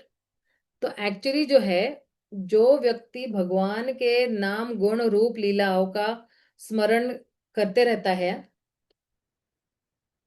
तो वो व्यक्ति जो है उसको मृत्यु भयानक मृत्यु नहीं आती है, उसको भक्तों के संग में ही भगवान का नाम स्मरण करते करते आ जाती है। तो मृत्यु उसको जो है छू नहीं सकती। जैसे परीक्षित महाराज को 7 दिन 7 रात कृष्ण कथा सुनी, तो आप देखना, आप परीक्षित महाराज की आत्मा पहले शरीर से निकल के जा चुकी थी और बाद में तक्षक नाग ने आके काटा था उनके शरीर को, तो वेदना नहीं हुई थी, पहले ही उनका जो है उद्धार हो गया था। वाणी के वेग को संयमित करने की यही महत्ता है। वाणी के वेग को संयमित करने की यही महत्ता की भगवान का गुणगान करते रहो, कृष्ण कथा करते रहो। मनोवेर या मन की अधीरता तभी वश में हो जाती है जब कोई अपने मन को कृष्ण के चरण कमलों में स्थित कर देता है। देखिए मन है ना बहुत बंदर है। तो प्रभुपाद और भक्ति सिद्धांत जी ठाकुर क्या कहते थे कि मन को है ना सुबह उठते उठते 10 जूते मारो और सोते सोते जो है 10 झाड़ू मारो। इसका ये मतलब नहीं है कि उठते ही आप जूता, वास्तविक में एक जूता लेंगे और मारते रहेंगे, वैसा नहीं है। मन को जूता मारना मतलब क्या, मन को बार बार समझाना कि देखो मन मेरा जो है शाश्वत संबंध कृष्ण के साथ है। अब मैं 2 घंटे में बैठ रही हूँ, माला करने के लिए मैं बैठी हुई हूँ, अब तुम आके मुझे डिस्टर्ब मत करो वरना पिटाई खाओगे मेरे हाथ की अच्छी तरह से। मन को या मित्र बना लो या शत्रु बना लो। अब देखिए चैतन्य चरितामृत में श्री कृष्णराज कविराज गोस्वामी क्या कहते हैं, कृष्ण सूर्य सम माया है अंधकार, यहाँ कृष्ण तहा नाही माया अधिकार। तो कृष्ण सूर्य के समान है और माया अंधकार के तुल्य है। यदि सूर्य उपस्थित है तो अंधकार का प्रश्न ही नहीं होता है। क्यों? क्योंकि माया तो कृष्ण के पीछे खड़ी है, शर्म शर्म शर्म के मारे, राइट। इसी प्रकार यदि कृष्ण मन में उपस्थित हो तो माया के प्रभाव से मन कि विचलित होने का कोई संभव ही नहीं रहता है। अगर बार बार मैं कृष्ण के बारे में ही सोचती हूँ, मतलब अभी सोचो, अभी मुझे अगले दिन की सारी दिनचर्या करनी है, राइट? कि अभी मुझे सुबह उठना है, तो मैं सोच के सो जाऊंगी कि अच्छा कल मुझे जो है वो 3 बजे उठना है, मुझे जप करना है, फिर मुझे रीडिंग करना है, फिर मुझे एक प्रभुपाद का लेक्चर सुनना है, गुरु महाराज का एक लेक्चर सुनना है। और फिर यही सोचते सोचते अगर हम सो जाते हैं, तो अब देखो ये जितना भी सोचना है वो भी कृष्ण भावनामृत में ही आ गया ना। फिर उठते ही वही कार्य कर रहे हैं, फिर हम भगवान के लिए भोग लगा रहे हैं, फिर मुझे ड्रेसिंग करना है, फिर मुझे अपने विग्रहों की सेवा करनी है, फिर भोग बनाना है, फिर लेक्चर देना है। तो क्या हो जाता है ना, पूरा दिन आपका जो है वो क्या हो जाता है, पूरा कृष्णमयी हो जाता है। तो जहां जहां भगवान आपके मन में ऑलरेडी बैठे हुए हैं, 24 घंटे अगर भगवान आपके मन में बैठे हुए हैं, तो फिर माया का प्रभाव ही नहीं है। माया आपको भगवान से दूर लेके ही नहीं जा सकती है। क्योंकि देखना, अब माया क्या है ना, भगवान की बहिरंगा शक्ति है। तो एक है महामाया और एक है योग माया। तो अब जिसके पास जो है, जो मतलब बारंबार 24 घंटे भगवान के बारे में सोचता है, तो फिर जो है वहां पे योग माया काम करना शुरू कर देती है। महामाया का रोल खत्म हो गया, महामाया आउट, योग माया अंदर। तो योग माया का कार्य क्या है, वो भगवान के नजदीक ले जाती है। महामाया का काम क्या है, भगवान से दूर ले जाती है। लेकिन जो कोई भी भगवान के निरंतर जो है विचारों में रहता है, तो फिर जो है उसका मन कभी विचलित होगा ही नहीं। वहां भी योग माया आ जाएगी और बैठ जाएगी, और बार बार वो उस व्यक्ति को भगवान की ओर धकेलती रह जाएगी। तो इसलिए कह रहे हैं कि भौतिक विचार आएंगे ही नहीं हमको। मुझे ये चाहिए, मुझे ये चाहिए, इसने ये कहा, उसने वो कहा, मेरे से ऐसे होगा नहीं, मेरे से वो होगा, मैंने तो कह दिया था। ये सब फालतू की चीजें है ना, ये आएगी ही नहीं हमारे में। तो मन में शून्य की सृष्टि करने का प्रयास करना कृत्रिम विधि है। यह शून्य टिक नहीं सकता। किंतु यदि कोई सदैव कृष्ण का तथा उनकी श्रेष्ठतम सेवा करने का चिंतन करता है, तो उसका मन सहज ही वश में हो जाएगा। कितना आसान तरीका है, सेवा करो मन वश में करो, सेवा करो मन वश में करो। इतना आसान सा तरीका है कि हम रोज मन को आराम से अपने वश में कर सकते हैं। जितना जितना हम रोज अपने दैनिक जीवन में धीरे धीरे भगवान की तरफ हम उड़ते जाएंगे, तो फिर क्या होगा, तुरंत ही भगवान का चिंतन आएगा। हर चीज, आप कहीं बाजार में भी गए, आप बिना भगवान के बारे में सोच, मुझे भगवान के लिए ये लेना है, मुझे भगवान के लिए वो लेना है, मैं भगवान के किचन में ये कमी है, चलो ये ले लो, भगवान के ऑल्टर में ये कमी है, ये ले लो। राइट? तो फिर भले आप अपनी जरूरत की चीजें भी खरीद रहे हो, ऐसा नहीं कि नहीं खरीद रहे हो, लेकिन आप साथ साथ भगवान के बारे में भी सोचोगे कि अरे भगवान के लिए अगर मैं ये ले लेता तो कितना अच्छा है। भले चाहे छोटी ही चीज क्यों ना हो, बिंदी ही क्यों ना हो, कोई चूड़ी ही क्यों ना हो राधा रानी के लिए, या भगवान कृष्ण के लिए कोई मोर पंख ही क्यों ना हो, या कुछ भी है ना। तो हम हमेशा जो है भगवान को प्राधान्य देंगे, और उसी को एक्चुअली जो है प्राधान्यभूत भक्ति कहते हैं, कि हम भक्ति को प्राधान्य देते हैं। और भक्ति को प्राधान्य देना मतलब क्या, कर्म और ज्ञान को इतना नहीं, लेकिन भक्ति को बहुत ज्ञान दे, भक्ति को बहुत ही कहते प्राधान्य देंगे, इंपॉर्टेंस देते हैं हम लोग। राइट? इस तरह, इसी प्रकार क्रोध को वश में किया जा सकता है। हम क्रोध करना पूरी तरह से तो बंद नहीं कर सकते, लेकिन यदि हम उन्हीं पर क्रोध करें जो भगवान या भक्तों की निंदा करते हैं, तो हम कृष्ण भावनामृत में अपना क्रोध वश में करते हैं। आप देखना, एक्चुअली ना, मैं मतलब बहुत एक्सपीरियंस से बता रही हूं मैं, कि मतलब मेरा एक्सपीरियंस नहीं है, मैं भक्तों का एक्सपीरियंस से बता रही हूँ, बट वो लोग कह रहे थे। तो अब देखना, जितना जितना कृष्ण हमारे जीवन में आते जाते हैं, उतना उतना हमारा ये क्रोध है, जो रजोगुण का प्रतीक है, वो बिल्कुल जीरो के बराबर हो जाएगा। और एक क्रोध है आध्यात्मिक क्रोध, और एक है भौतिक क्रोध। भौतिक क्रोध क्या है? वो रजोगुण से बना हुआ है। आध्यात्मिक क्रोध क्या है? वो शुद्ध सत्व लेवल पर है। तब आध्यात्मिक क्रोध क्या है? देखिए यहाँ पे भगवान चैतन्य महाप्रभु जगाई तथा मदाई नामक दो दुष्ट भाइयों कर क्रुद्ध हुए थे, जिन्होंने नित्यानंद प्रभु की निंदा की थी। अब भगवान किस पे क्रोधित हुए? अपने शुद्ध भक्त पर ही है ना, अपना ही अंश है नित्यानंद महाप्रभु की थी और उन्हें मारा था। अपने शिष्टाष्टक में भगवान चैतन्य ने लिखा है, तृणादपि सुनीचेन तरोरपि सहिष्णुना। मनुष्य को तृण से भी अधिक विनम्र तथा वृक्ष से भी अधिक सहनशील होना चाहिए। तब कोई पूछ सकता है कि महाप्रभु ने क्रोध क्यों किया? बात यह है कि मनुष्य को स्वयं का भी सभी तरह का अपमान सहन करने के लिए तैयार रहना चाहिए।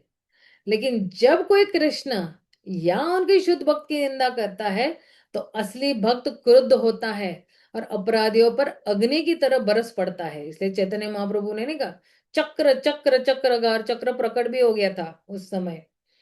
क्रोध को रोका नहीं जा सकता है, लेकिन उसे सही ढंग से काम में लाया जा सकता है। हनुमान में क्रोधवश ही लंका में आग लगा दी थी, फिर भी वे भगवान रामचंद्र के सबसे बड़े भक्त के रूप में पूजे जाते हैं। इसका अर्थ यह है कि उन्होंने अपने क्रोध का सही उपयोग किया।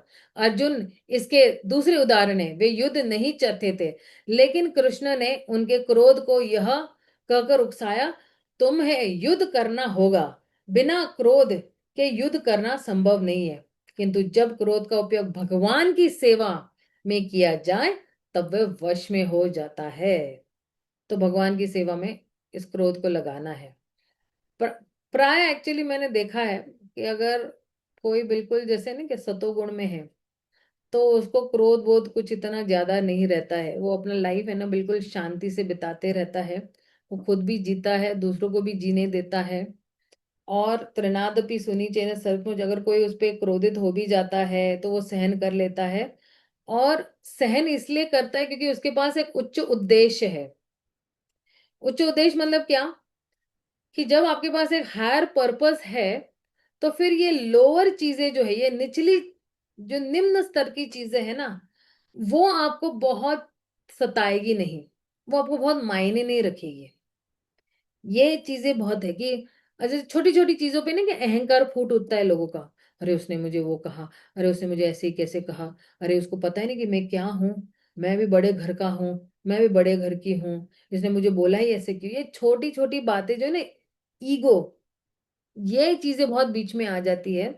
तो ये ना सब खत्म हो जाता है। हम जब हमें पता है कि हम जो है भगवान के दास है, तो हमें फिर किस बात का अहंकार है ना? कि जब हमारा शरीर मतलब क्या कहते हैं ना कि सांस और शरीर जो है ना, तो यही एक दिन पराया होने वाले हैं। तो फिर किस बात पे घमंड करना, किस बात पे छोटी छोटी चीजों पे ना अपना ईगो एटीट्यूड दिखाना, है ना? जहां तक सॉरी जहां तक जीभ के वे का प्रश्न है, हम सभी अनुभव करते हैं कि जीभ सदा स्वादिष्ट व्यंजन खाना चाहती है। सामान्यतः हमें जीभ को उसका इच्छित भोजन नहीं करने देना चाहिए, लेकिन प्रसाद प्रदान करके उसे वश में करना चाहिए। भक्त का पूर्ण पुरुषोत्तम भगवान श्री कृष्ण और उनके अंतरंग शक्ति श्रीमती राधा रानी। भाव तो यह होता है कि वह तभी खाएगा जब कृष्ण उसे प्रसाद देंगे। जीव के वेग को वश में करने का यही उपाय है। मनुष्य को चाहिए कि नियत समय पर प्रसाद ग्रहण करे और होटलों या मिठाइयों की दुकानों में मात्र अपनी जीभ या पेट की इच्छा पूर्ति के लिए भोजन न करे। ये बहुत महत्वपूर्ण है कि ये जो है ना होटल और प्रभुपाद कह रहे मिठाइयों की दुकान पे ये जब सब चीजें मिलती है तो ये हमें एक्चुअली बंद कर देना चाहिए। यदि हम केवल प्रसाद ग्रहण करने के नियम पर टिके रहे तो उदर तथा जीभ के वेग हमारे वश में हो सकते हैं। होटलों में क्यों नहीं खाना है या मिठाइयों की दुकान पे क्यों नहीं खाना है, इसके लिए एक विज्ञान है। इसके इसके लिए एक विज्ञान ये है कि मान लो हम लोग होटल में जाते हैं, हम लोगों ने कुछ ऑर्डर किया, तो फिर पीछे जाके वो वेटर है वो जाके ऑर्डर देता है कि ये चीजें बताओ।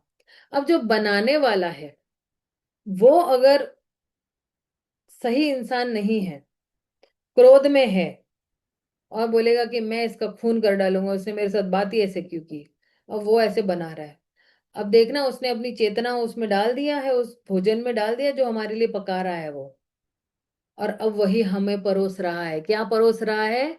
वो अपनी वृत्ति परोस रहा है कि अरे तुम भी एक दिन किसी का खून करो, मैं तो करने ही वाला हूं, तुम भी करो किसी का खून, या किसी को चोरी चपाटी लूट पाट करने का प्लानिंग चल रहा है उसका फोन पे, और फिर हमारे पास भी वही वृत्ति आ जाती है, हमारे पैसे नहीं है लेकिन उसने डाल दिया अपनी चेतना, और फिर भगवान को भोग नहीं लगा है, मतलब क्या हो रहा है? पाप ही खा रहे हैं हम।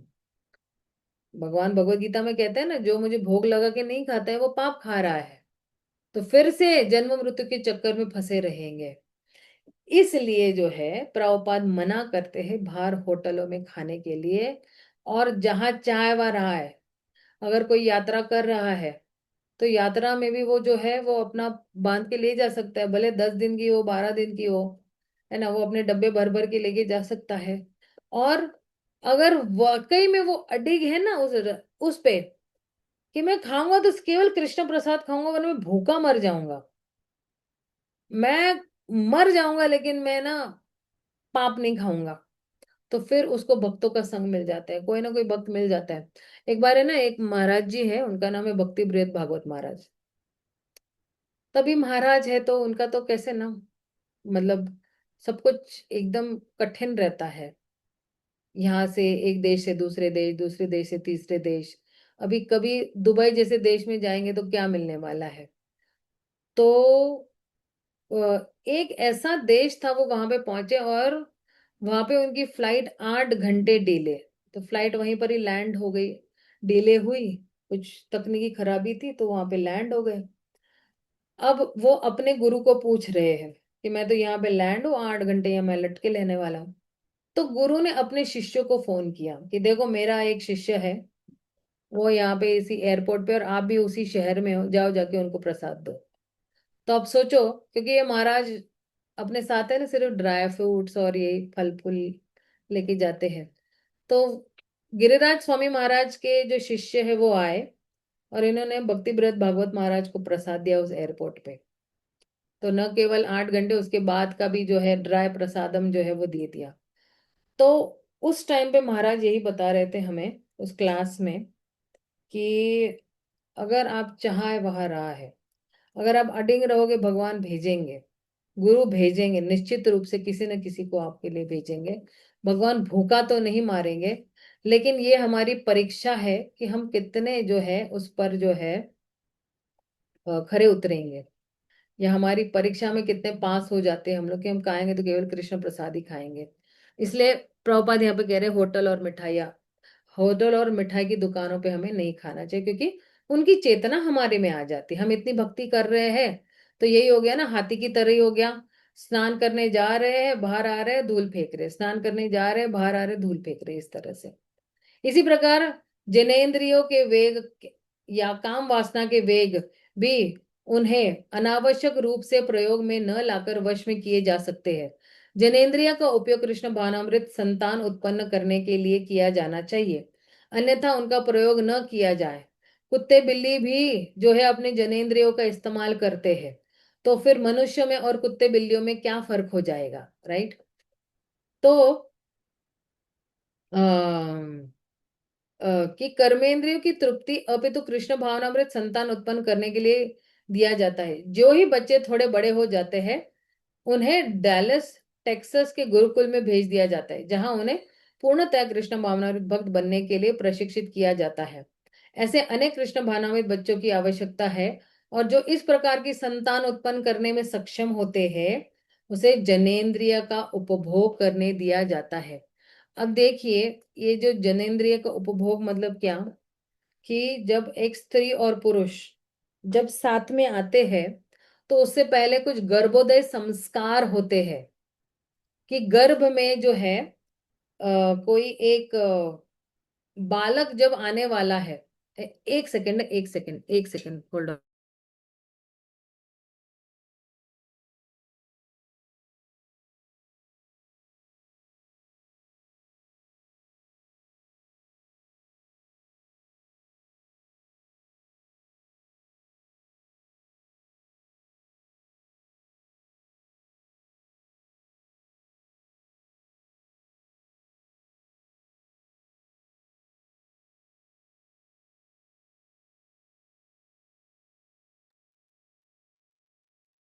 तो गर्भ में जो है अ, जब किसी शिशु को आह्वान दे रहे हैं, ठीक है, उससे पहले गर्भोदय संस्कार होते हैं।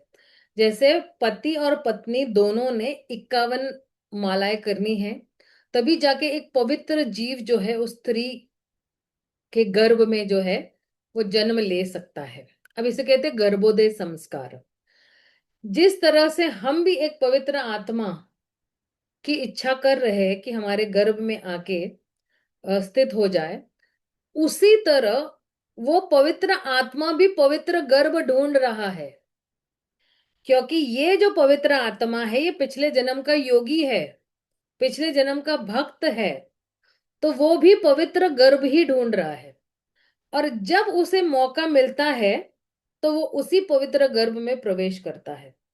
तो अगर किसी स्त्री और पुरुष, पति और पत्नी दोनों ने 51 माला की हुई है, तो निश्चित रूप से जो है संभोग के समय जो है एक पवित्र आत्मा ही स्त्री के गर्भ में प्रवेश करेगी उस समय।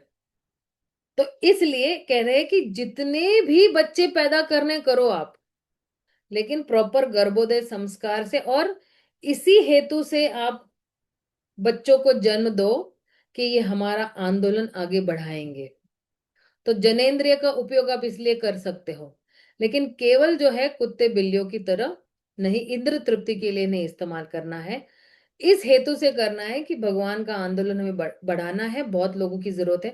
अब देखना, मैं उस दिन बता रही थी कि भौतिक जगत एक पाद विभूति है और आध्यात्मिक जगत त्रिपाद विभूति है। आध्यात्मिक जगत में 3 गुना ज्यादा लोग रह रहे हैं यहां से, तो आध्यात्मिक जगत 3/4 है, तो हम लोग 1/4 यहाँ पे है। तो हमें और कितने लोग चाहिए जिनको जो है पवित्र आत्माएं जो है वो प्रचार कर करके हमको ऊपर जो है उस त्रिपाद विभूति में, उस आध्यात्मिक जगत में भेजेंगे। कितने सारे लोग हैं, तो कितने सारे लोग की जरूरत भी है हम लोगों को। और इसलिए इन जनेंद्रियों का सही से इस्तेमाल करना बहुत जरूरी है। जब कोई कृष्ण बाना भावित संयम की विधि का पूरी तरह से अभ्यास कर लेता है, तब वह प्रामाणिक गुरु बनने के लिए योग्य हो जाता है। श्रील भक्ति सिद्धांत ठाकुर ने उपदेश मृत की अपनी अनुवृत्ति व्याख्या में लिखा है कि हमारी देहात्मिका बुद्धि के 3 प्रकार के वेग उत्पन्न होते हैं: बोलने का वेग, मन का वेग तथा शरीर का वेग। जब जीव इन 3 वेगों का शिकार बनता है तो उसका जीवन अशुभ बन जाता है। तो व्यक्ति इन वेगों का दमन करने का अभ्यास करता है, वही तपस्वी कहलाता है। ऐसी तपस्या से वह पूर्ण पुरुषोत्तम भगवान की बहिरंगा शक्ति या भौतिक शक्ति की उत्पीड़न को वश में कर सकता है। अच्छा, एक सेकेंड, जरा मुझे देख लेने दो और कितना बाकी है ये। ओहो, बहुत सारा बाकी है ये।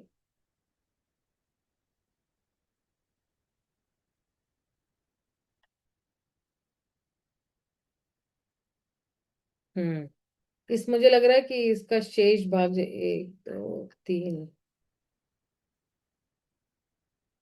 हम्म ठीक है, इसका ना शेष भाग हम कर लेते हैं। ये यहाँ से ना हम शुरू करेंगे कल, हाँ, जब वाणी की वेग बात करते हैं तो। एक्चुअली क्या है ना, बार बार वही बातें हो रही है, लेकिन कभी कभी क्या होता है ना, कुछ चीजें हमें बहुत अच्छी तरह से छू लेती है। बात वही होती है, एक ही बात है कि सारे इंद्रियों को संयम में रखो, सारे वेगों को संयम में रखो, और फिर जो है तमोगुण सतोगुण, तमोगुण को रजोगुण को छोड़कर सतोगुण तक पहुंचना है, लेकिन शास्त्रों का प्रमाण से देना है। अब क्यों रूप गोस्वामी कह रहे हैं ना कि क्यों ही इन वेगों को कंट्रोल करना जरूरी है, तो शास्त्रों के हर जगह से प्रमाण लेकर आ रहे हैं प्रभुपाद, शास्त्र क्या कहता है। तो इस तरह से फिर जो है हम भी जो है अगर किसी को कल प्रचार कर रहे हैं तो हमारे पास भी दलीलें पेश की जा सकती है ना हम लोग, राइट। जैसे भी आज मैंने बताया हुआ है कि 7वें अध्याय के 19वें श्लोक में, या भगवत गीता के 15वें अध्याय में, या फिर 7वें अध्याय के 15वें श्लोक में, तो ये सारे हम लोग क्या है, भगवान के ही लॉयर है। तो दलीलें पेश करना हमारा काम है, कुछ कुछ चीज को सिद्ध करना, है ना, कि भाई तमोगुण और रजोगुणी आरोपी है। इन दोनों को कैसे, इन आरोपियों को कैसे सिद्ध करेंगे? यही आरोपी है, यही सबसे मेन जो है दुष्ट व्यक्ति हमारे जीवन में। तो किस तरह से सिद्ध करेंगे? तो अलग अलग श्लोकों के माध्यम से हम सिद्ध करेंगे कि यही सबसे मेन है और हमें इनसे छुटकारा लेना है। या मन इंद्रिया ही हमारी मेन जो है कल्प्रिट है, या जो है मन और इंद्रिया ही सबसे घातक चीजें हैं हमारी। इन दोनों से छुटकारा, इन दोनों को किस तरह से भगवान की सेवा में लगाया जाए। इंद्रिया वही है, मन भी वही है, लेकिन इनके हाथ में आप क्या देते हो वो बहुत ज्यादा मायने रखते हैं। जैसे एक चाकू डॉक्टर के हाथ में भी, एक चाकू चोर के हाथ में भी है, या खूनी के हाथ में भी है। डॉक्टर के हाथ में है तो वो क्या कर रहा है? जिंदगियां बचा रहा है। और खूनी के हाथ में है तो वो जिंदगी ले रहा है। उसी तरह हमारा मन भी है ना, उस चाकू की तरह ही है। तो आपको किसके हाथ में थमाना है वो चाकू, वो मेन है कि भगवान के हाथ में जाना है या दुष्टों के हाथ में जाएगा। तो भगवान के हाथ में जाएगा तो मन बिल्कुल सुरक्षित रहेगा इस तरह से। ठीक है ना? तो यहीं पे मैं अपनी वाणी को विराम देती हूँ। हम लोग कल मिलते हैं 8:30 बजे और बाकी की चर्चा वापस करेंगे। ठीक है ना? श्रील प्रभुपाद की जय, गौर भक्त वृंद की जय। हरे कृष्णा, हरि बोल।